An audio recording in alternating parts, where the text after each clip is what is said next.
Welcome to the Civic Pulse podcast, a show where different topics are shared widely, majorly culture, religion, political, entertainment. And today we are glad to be hosted at Petra Gardens. And Petra Gardens is located in Katakwi Town Council. Petra Gardens has very good accommodation, hall for conference, cold drinks, breakfast, lunch and dinner, and also you can host your birthdays and every kind of celebrations, memories ever in Petra Gardens.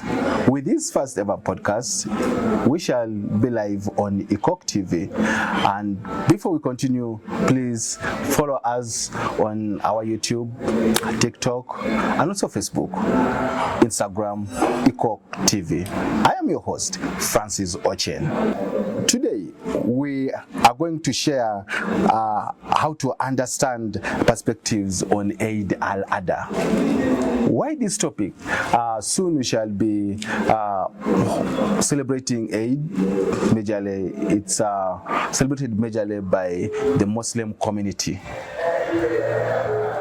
And there are questions that are always raised on this day, and also the happenings, the sacrifices, the happenings behind these celebrations. What do we know about this? Today we are going to share much. On this podcast, I introduce to you a father. Father, you're welcome to the podcast. Thank you very much for granting me this privilege. Assalamu alaikum kul wahad. I am Father Jonathan Juk Bahago. I am from Nigeria.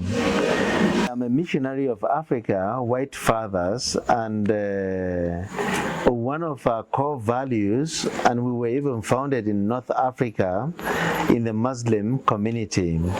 And one of our core values is interreligious dialogue and specialization in Islam. And finding myself here in Katakwi and seeing the Muslims here, I feel really much at home. And coming from a Muslim culture and practicing as a priest, I will tell you that I never regretted being a priest and also a Christian for having come from a Muslim culture. All right, Father, once again, welcome to the Civic Pulse podcast. Thank you very much. Father, there are so many myths and traditions in practiced in Eid, whereby Christians and Muslims, most of them may be ignorant on Eid celebrations, whereby we believe Eid is all about fasting. We go to the Ramadan season and we come out, we think Eid is done. Sometimes we say, yes, Eid al-Adha is here. Our work is to slaughter and eat. What do you understand by Eid al-Adha? Yeah, so much. I fall in love with your question. Actually, people who do not know this would ask questions like this and they will have such conceptions. Okay. But when we talk about Eid al-Fitr, it is the feast of the Muslims that comes after the month of Ramadan. It closes the month of Ramadan, the month of fasting and eternal jihad deep within oneself. And then when we talk about also Eid al-Adha or Eid al-Kabir, this is the one that signifies actually the sacrifice which Abraham obediently respected the voice of Allah to sacrifice his own son. And then by doing that, he decided the Muslims took it really to be very serious for them. The son Isaac. Exactly. But it could be Isaac, it could be also Ishmael, the son of a slave Egyptian woman who was also his wife. Yes, it depends on the narratives. So would you like to tell us that could be the origin of Eid al-Adha? Yes, it has got two origins. Actually, is one of the sacrifice, the commemoration of the sacrifice of Abraham. And not only that, it is also the closure or the culmination of the pilgrimage of the Muslims in Mecca. Ooh, you brought another word. Yes. Pilgrim. Do you also have such places for Muslims? For us in Uganda, we have the Namgogo tombs, that's the shrines. We have both Catholic and for Anglicans. Do you have the same for Muslims? The Muslims do have three most important places for pilgrimage. The first one is Mecca. When Muhammad went with army and then took over Mecca without killing anybody, without any violence. There was a total surrender, and surrender to Allah and not to any other god. And then they went into the Kaaba and then they destroyed all the idols. And then now Bilal went up and then he now called people for prayers. Allahu Akbar, Allahu Akbar, Allahu Akbar. And then he continues like that. It means God is great. It means God is great. Allahu Akbar. Right. Yes. Then the second place? And then the second place is Medina. Where is it located? Medina is not far from Mecca, but that is where Muhammad, when he faced a lot of hiccups, challenges from his own people of Mecca, he now fled to Medina, and that is what the Muslims call the Hijrah. That fleeing from Mecca to Medina is called Hijrah. Okay. And then that is where the first solid Muslim community was founded. And I believe my Muslim brothers and sisters must be getting these places, because most of them only know about Mecca. Give us the third one. And the third one is the Mosque of Al-Aqsa in Quds, in Al-Quds, that is in Jerusalem. The Mosque of Al-Aqsa was a former temple of Solomon, which was destroyed in 70 AD. So the Muslims, when they took over with different empires and different dynasties and other things, and even the Ottoman Empire, they now came and built a big mosque, which is headed by the Jordanian king at the moment. And that place is traditionally believed, even in the Quran, that that is where Muhammad was taken up to heaven by God. Oh, wow. Yes. I didn't know about this place. I only knew about Mecca. Thank you, Father, for giving me some light. You're most welcome. Brother. Really? Why don't Muslims also walk to Mecca or to these places like the way Christians walk to Namgogo for us here in Uganda? Actually, they walk more than even us. Really? If you see them, if you have been to Mecca and you see the flood of people walking, you will know that Namgongo is nothing. Father, have you ever been in Mecca? I've been in Mecca. How many times? I've been twice. As a Muslim? Well, not really as a Muslim, but as a seminarian. But since I did my theology in Jerusalem, in Israel, okay, so I had the chance to go to all the countries in the Middle East. Thank you. So I had that opportunity to really delve into it. Thank you. Thank you for giving us this kind of a background. Now, back to Eid, really. What is the significance of Eid celebrations? The significance of Eid al-Adha,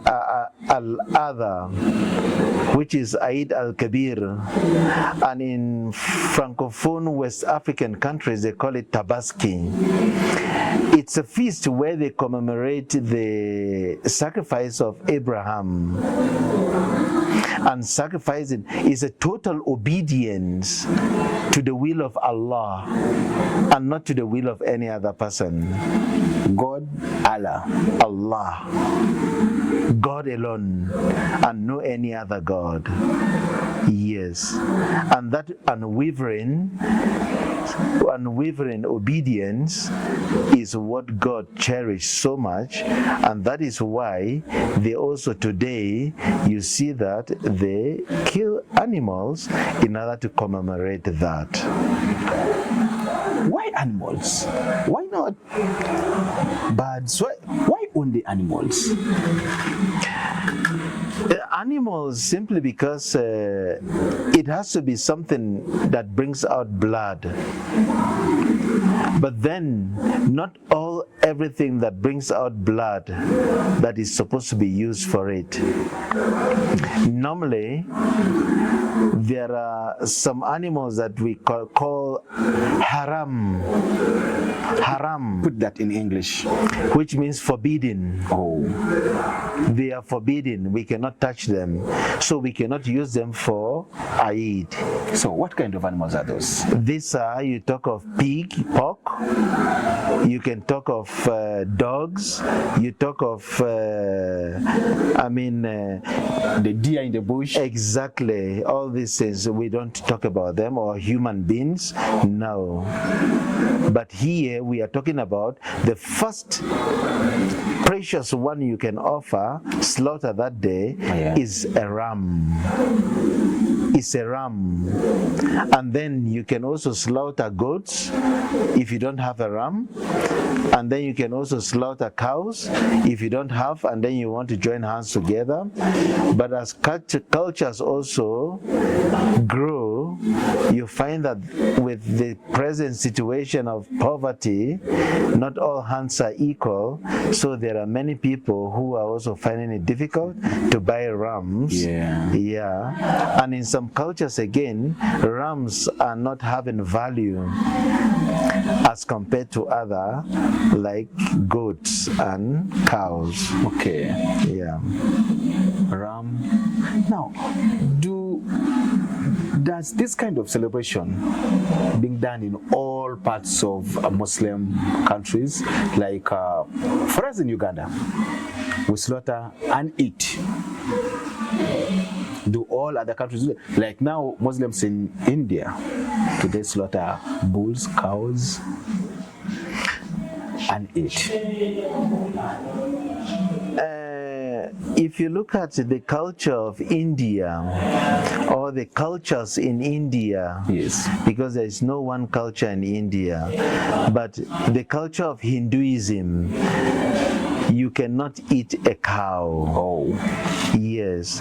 So, if you have Hindus who are Muslims, they will never slaughter a cow for that. They will rather slaughter a ram, which is even the most appropriate one to be slaughtered. I think that's a topic of another day. Yeah. Because it's talking about different cultures. Exactly. While celebrating Eid. Absolutely. Okay, thank you. Yeah. Now, how do Muslims prepare for Eid al-Adha? Yeah, they prepare with prayers, and also there is worship. And during those worship, there are also rituals that follow the worship. And also with the killing of the animals, and also with brotherhood is so much stressed in that, being together, and that solidarity in sharing what we have, and also visitation during that time of Eid called Adha. They go to visit one another, and then they share the little which they have, and then it's a moment also of socialization, and that helps in peaceful coexistence amongst them. You talk about slaughtering. That's in celebration, and you've also given us a highlight on preparations. What are these rituals being done during the slaughter? Can you please take us step by step? Yeah, the rituals which they have is before the slaughter, they have to pray, and there is a particular prayer which they need to use. It's called what? They don't have a special name. This and here, and then they do the prayer, and then they slaughter it, and then they have to make sure that all the blood, it finishes, bleeding. Yes, it then off, yes. Exactly. Then that is when they will now bring it out, and then they will now start preparing it. So these are part of the rituals, and while preparing it, the woman or the women in the house, they will come and collect some of the intestines and some of the things in the stomach to start preparing, even for those who are still preparing the animal. Oh, like if this is a slaughter slab or a slaughterhouse, like where we slaughter. Yeah. So after picking the intestines, it's women who take. Yeah, the women, it will be given to the women, and then the women will go and cook it. There's a way they boil it, they prepare it, and then they bring it. We call it boiro. Very good. So now the men will be eating it, and then they will be, and it gives them. So it's part of the ritual till it's finished. Father, have you ever thought of not slaughtering but giving to the poor? Let's support the poor. I have a ram, my brother does not have. I have like 5 or 10 sheep. I have like 2 or 3 cows in the kraal. Why do I have to slaughter? Why don't I give my brother? And I call it, yes, in remembrance of whatever Ibrahim or Abraham did. I give my neighbor so that he can also come out of poverty. Yeah, I wouldn't look at it in that way, even though it touches poverty, which no one wishes really to be poor and to be miserable in this world. But the poor have always been there, right from the beginning of humanity. And we can never stop that poverty. But now we are talking about a feast whereby people prepare themselves in order to celebrate that. So for them it is paramount to commemorate that particular. It is not a time for the giving there, but they can share what they have killed with those who do not have it. And actually I forgot something. Also almsgiving comes in as part of the rituals during the also Eid. Yes, the Muslim feast. Yeah, they give alms to people who cannot also participate in it. Wow, this is so much unique. Yeah. So it's like the Christian way of living Christmas: cook, share. Right. Now, what are these foods that are really connected to the Eid? Because in most cases, you will never get a Muslim, like for us here, we have what we call kalo, atap, this millet bread. We have posho. We have other types of food. You will only hear pilau. Is it the only food that is connected to Eid al-Adha or to any feast of a Muslim? No, it depends on the place. It depends on the context. If you go to North Africa, where I've been for 6 years, you see that they prepare couscous. Couscous? Yes. What could that be? Couscous is another special dish of them, which of course they enjoy it. Not rice. Not rice. If you go to India, you find them preparing rice. If you go to other places, like in my country, in Nigeria, you find that they prepare things like even posho, you know, with nice soup, and then you know, to make it very delicious and very sumptuous, to crown the whole feast. I think we need to introduce that kind of food also down here in the southern Sahara. If they will be able to manage to swallow them. It has too much pili-pili. Absolutely. Oh my God. That is, I don't know. I eat pili-pili, but I think that one is so much. Now, Father, what values does Eid al-Adha promote? I would say Eid al-Kabir has a couple of values that we can really emulate. The spirit of brotherhood, feeling being together, the spirit of fraternity, fraternization amongst ourselves. As a Muslim community. Exactly. And not only as Muslim community, but also with other people who are of different religion, of different faith with them. They don't have any problem with that. As long as the animals are slaughtered by a Muslim, it is edible. Yes, they are edible. So there is another value which I find it very important, and that one is one of charity. Okay. That is the time you find those who are coming from Mecca, because it culminates now the end of the pilgrimage. They come and then they make a lot of charity to the poor. They make a lot of charity to the poor. Like building schools? Building schools, and also hospitals, yes, and also buying cows, rams and goats for other families that cannot afford them. And also that is where you see solidarity among the Muslims, whereby they try to subsidize, the government tries to subsidize, or the Muslim community trying to subsidize the money for the animals, for them to be affordable for the different families. The season of Eid al-Adha. Exactly. Wow. Yeah. That is so much. I didn't know about that. Yeah. So, as a Christian, what would you like to tell a Christian about Eid? What significance do you have as a Christian community on Eid al-Adha?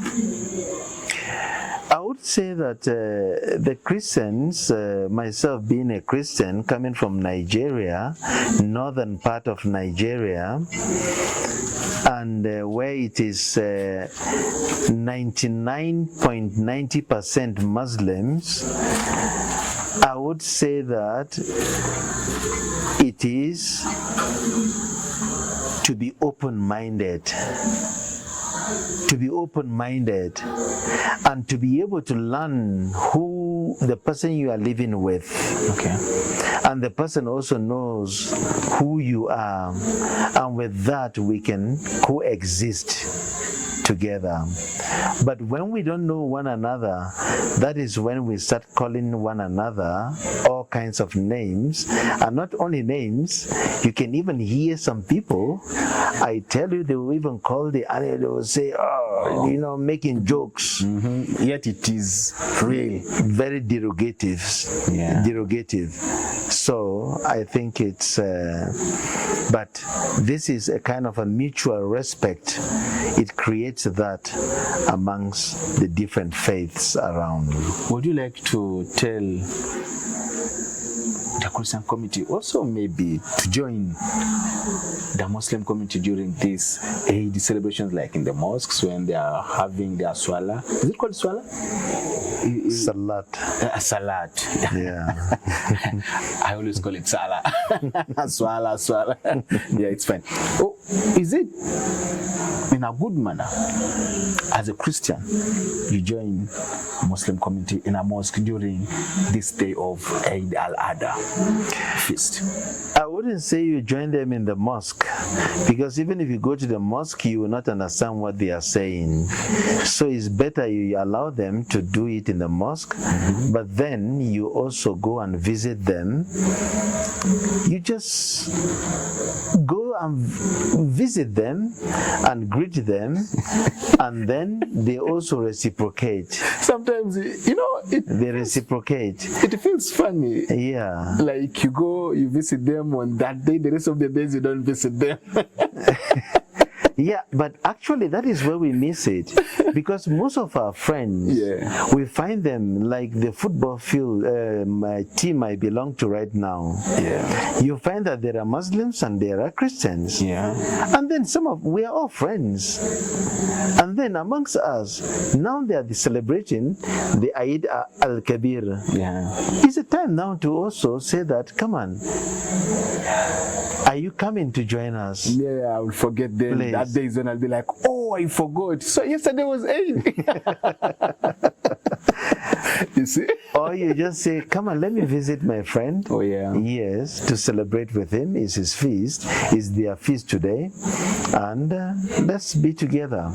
And for me, that is what can really keep us together.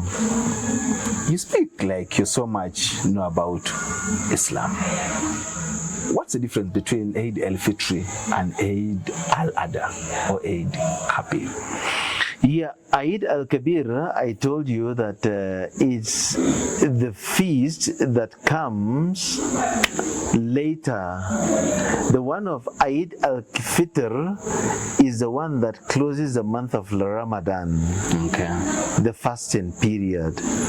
So the feast that comes, they call it Eid al-Fitr or Eid al-Zagir, which means a small feast. But now the Eid al-Adha or Eid al-Kabir means the big feast. That is the one now of the commemoration of the sacrifice of Abraham, and also the culmination of the pilgrimage in Mecca. Maybe lastly, as we close the podcast, what would you like to tell our Muslim community that maybe they would like to know from you today? I would like to say that to our Muslim brothers, Bismillahir Rahmanir Rahim, Alhamdulillahi Rabbil Alamin, Maliki Yawmiddin. We are all together. We are all the religions of the books, and we share the same ancestors, and that's why we are talking about Abraham, because in Christian faith we also have the sacrifice of Isaac. I would like to congratulate them. Actually, I would say Eidkum Mabruk. May Allah continue to show favor on you. May Allah continue to strengthen your brotherhood. May Allah continue to strengthen that love that exists amongst you. And may Allah also continue to strengthen that solidarity and that charity that you render among yourselves and also across yourselves. Thank you very much. I think I'm just even smelling the Eid which I'm going to celebrate this year. Thank you very much. Thank you. Maybe to the Christian community during this Eid al-Adha feast, what word do you have for the Christian community? For the Christian community, I would say that come on, please just be open. If you are invited to any Muslim family, don't hesitate. Go.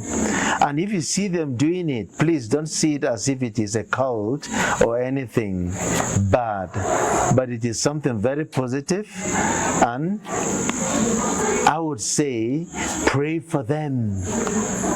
Pray for them. Join them in that prayers. And also not only that, but also wish them well. Wish them all well. Thank you, Father. Thank you very much. Thank you for joining us. Thank you very much. Thank you so much. Yeah. Hope we shall be together again next time. Thank you. Of course, definitely. All right, all right. Yeah. Thank you for being with us, and I remain your host, Francis Ochen, and this is Civic Pulse Podcast, and we shall always be here. And since this is our first episode, we shall be coming with more. Please follow us on TikTok, Facebook, and other platforms, Instagram and YouTube, IKOK TV. See you next time.